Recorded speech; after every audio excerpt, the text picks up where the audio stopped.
Assalamualaikum teman-teman semuanya, ketemu lagi ya di channel YouTube Mama. Nah, gimana nih kabar teman-teman semua? Semoga dalam keadaan sehat walafiat ya.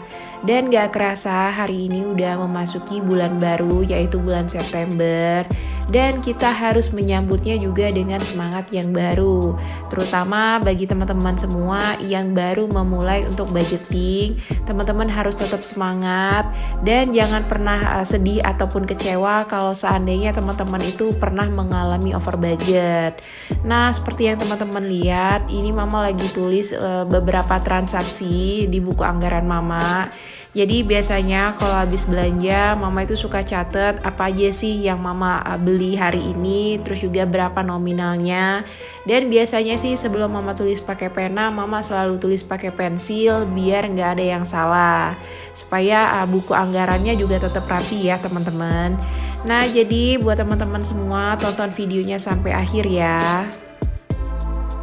Jadi sambil Mama tulis di buku anggaran, Mama ucapin terima kasih dulu ya buat teman-teman yang sudah klik video ini, dan buat teman-teman yang selalu setia nonton dan komen di setiap video Mama ucapkan terima kasih banyak. Terus juga buat teman-teman yang baru ketemu dan baru bergabung di channel Mama ucapkan selamat datang. Semoga video yang Mama berikan di sini bisa bermanfaat dan juga bisa menjadi inspirasi. Nah, jadi di sini Mama mau tanya sama teman-teman semua, hal apa sih yang buat teman-teman itu semangat banget dalam membuat anggaran? Nah, salah satunya sih kalau menurut Mama ya, Mama itu suka banget kalau ngelihat catatan ataupun buku anggaran kita itu rapi. Jadi kita semangat nih buat nulis dan juga semangat buat berhemat. Biasanya sih kalau kita udah buat catatan kita itu dengan rapi, nah kemungkinan untuk keuangannya juga rapi, walaupun terkadang kita sering over budget ya teman-teman. Tapi setidaknya dari tulisan kita ataupun catatan kita yang rapi, kita itu semangat nih buat mengatur keuangan kita. Nah, biasanya Mama juga suka cek ulang untuk uang yang ada di dalam dompet pintar. Nah, kenapa Mama cek ulang? Biasanya sih ada uang yang berantakan. Jadi kalau misalnya Mama ambil uang nih, dan Mama juga suka buru-buru, jadi uangnya itu suka keluar semua. Nah, seperti contohnya ini uang dana darurat. Kemarin Mama pakai untuk bayar uang laundry ya teman-teman, karena papanya bule lupa ambil uang di ATM. Jadi ya udah Mama pakai aja uang dana darurat, dan itu udah Mama susun lagi ke dalam slotnya. Nah, terus di sini ada uang koin sisa belanja. Biasanya sih Mama nggak gabungin di dalam dompet pintar, tapi Mama masukin aja ke dalam dompet kecil untuk belanja sayur. Nah, lanjut di sini Mama mau membahas lagi seputaran keuangan rumah tangga. Jadi untuk tema kali ini yang mau dibahas cara mengatur gaji 2 juta rupiah per bulan. Nah, kemarin itu Mama sempat terima DM dari salah satu bunda yang minta tolong gimana sih Mak caranya mengatur gaji 2 juta rupiah per bulan. Nah, kendalanya si bunda ini nggak bisa nabung ya teman-teman, karena untuk gajinya juga cukup untuk kebutuhan rumah tangga aja. Makanya di sini Mama mau coba bantuin supaya bunda ini bisa sedikit menabung dan juga untuk kebutuhan rumah tangganya bisa terpenuhi. Nah, jadi si bunda ini punya seorang anak berusia 3 tahun ya teman-teman, dengan gaji per bulannya itu 2 juta rupiah. Nah, untuk kewajiban yang biasanya dikeluarkan sama si bunda, ini biasanya untuk kasih orang tua budgetnya 300.000. Terus juga untuk pembelian susu dan pampers anak di sini totalnya 500.000. Untuk biaya listrik 100.000, dan juga si bunda punya cicilan ini nominalnya 250.000. Nah, untuk total kewajibannya di sini 1.150.000 ya teman-teman. Nah, jadi di sini Mama juga mau ucapin terima kasih ya buat bunda yang udah DM ke Mama. Terus buat teman-teman lain yang pernah DM Mama ucapkan juga terima kasih banyak. Walaupun di sini Mama itu bukan staf keuangan, bukan ahli keuangan, tapi di sini Mama berusaha buat membantu teman-teman semua gimana sih cara mengatur keuangan supaya kebutuhan tetap terpenuhi dan juga kita bisa menabung. Nah, meskipun di sini terkadang faktanya Mama juga masih suka over budget, tapi Mama nggak putus asa buat terus belajar gimana sih caranya mengatur keuangan supaya nggak selalu minus di akhir bulan. Nah, jadi intinya berapapun gaji ataupun penghasilan yang kita terima, kita harus tetap bersyukur dan kita harus bisa pinter-pinter mengatur keuangan. Walaupun nih teman-teman punya gaji besar, terus juga gaya hidup teman-teman juga mewah. Kalau misalnya setiap bulan teman-teman gak buat anggaran, yang ada uangnya juga tetap akan habis. Makanya di sini berapapun gaji yang kita terima, kita coba buat anggarkan supaya keuangan kita itu lebih teratur.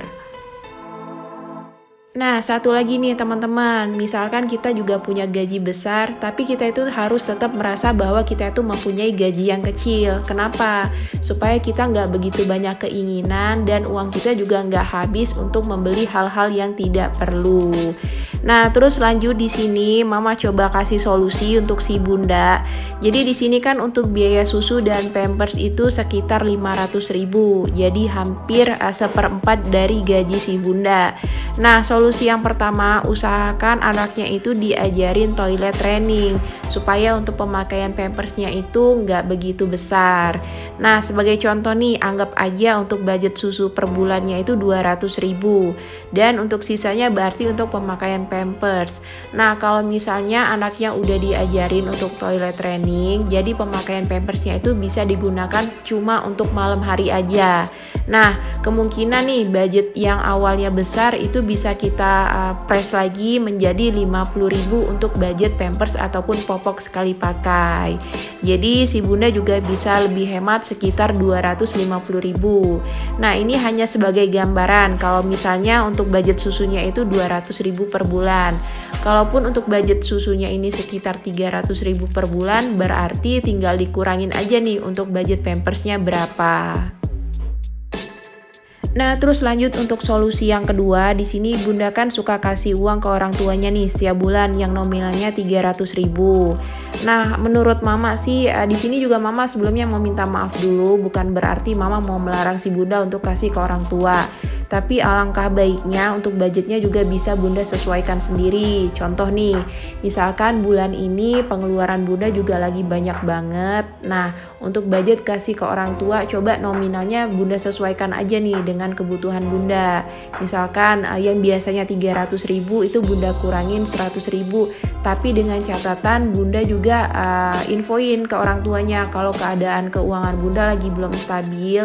Jadi bunda minta maaf untuk bulan ini cuma bisa kasihnya sekian. Jadi kalaupun misalnya besok ataupun bulan depan bunda ada rezeki lebih, bisa bunda tambahin lagi untuk biaya kasih ke orang tuanya. Terus lanjut di sini mama mau coba buat untuk pos kebutuhan, dan yang pertama di sini mama buat untuk belanja bulanan itu budgetnya 150.000. Terus juga untuk pembelian gas di sini tabung 3 kilo mama buat aja 25.000. Terus juga untuk belanja mingguan di sini biayanya 300.000, berarti per minggunya itu sekitar 75.000. Nah, terus untuk belanja beras di sini mama buat aja 10 kilo itu nominalnya 100.000. Jadi untuk total kebutuhan udah mama hitung seluruhnya sekitar 575.000. Nah, jadi untuk solusi yang mama berikan tadi, coba bunda pikirkan lagi ataupun bunda bisa diskusikan lagi dengan orang tuanya. Karena di sini mama hanya sekedar memberikan solusi aja supaya keuangan bunda juga bisa lebih stabil dan setiap bulan bunda juga ada uang yang bisa disisihkan untuk tabungan. Terus lanjut di sini dari sisa gajinya itu masih ada sekitar 275.000. Nah, ini mama coba bagi dalam beberapa kategori, yaitu untuk tabungan, dana darurat, dan juga untuk uang bensin. Jadi yang pertama untuk uang tabungan di sini mama buat aja 100.000, terus juga untuk dana darurat 100.000, dan untuk bensin di sini mama buat aja 75.000. Nah, terus kenapa di sini untuk budget sedekah mama nggak pernah tulis lagi? Jadi menurut mama sedekah itu tergantung dari niat kita sendiri ya teman-teman. Jadi mama juga nggak mau seakan-akan jadi paksaan. Misalkan nih mama buat budget untuk sedekahnya itu 100.000, tapi pada kenyataannya teman-teman cuma bersedekah misalnya 50.000. Nah, mama juga nggak mau dianggap mama itu mengatur untuk sedekah seseorang. Jadi lebih baik balik lagi ke diri kita sendiri aja, mau sedekahnya itu berapa. Dan di sini mama mau kasih sedikit gambaran nih ataupun simulasi. Jadi dari solusi yang mama berikan tadi itu mama kurangin untuk budget pembelian pampers ataupun popok sekali pakai. Terus juga untuk budget kasih ke orang tua nanti bisa bunda sesuaikan sendiri dengan kebutuhan ataupun dengan keuangan bunda sendiri.